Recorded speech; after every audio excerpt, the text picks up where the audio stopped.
Everyone asks, what are the 3 things that I should keep in mind every time I want to buy a chair? So if I had to narrow it down to just 3 things, these are the 3 things that I'm going to give you in under 3 minutes to guide you to buy your chair. The first thing is look at your height in relation to the chair. If you're above 5'10 or 5'11, there are certain types of chairs that you want to look towards that have a high back. High back and a higher level of seat depth are important for those individuals that are above 5'10 or 5'11. So those are things that you want to look for. Seat depth that is either adjustable or deep, and a higher back so the surface area of your entire back is covered and sufficiently supported. Number 2, you want to look at your weight. If your weight is higher than 200 pounds or 225, I would look at specific types of chairs that are made for heavier individuals, also wider seating. There are some videos that we've made with regards to that, but look at chairs that have a bigger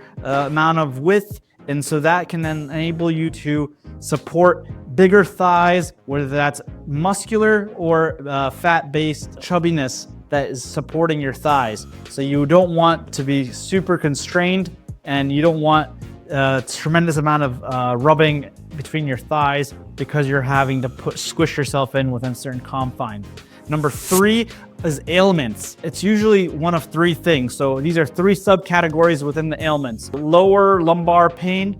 Number 2 is sciatica. And number 3 is pelvic pain. Which one of those is your biggest concern? And then you want to specifically choose a different kind of chair. For example, if you are having pelvic pain or sciatica, you're probably going to go towards a cushion-based seat.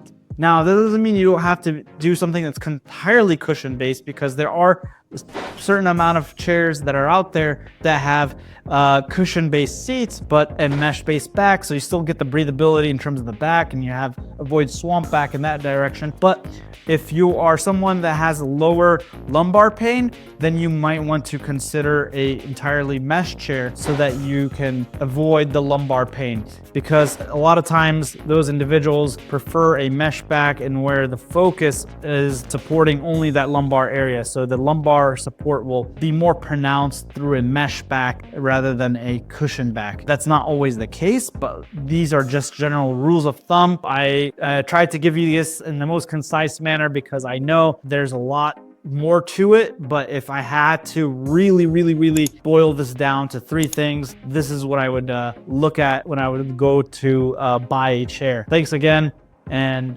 I appreciate all your support.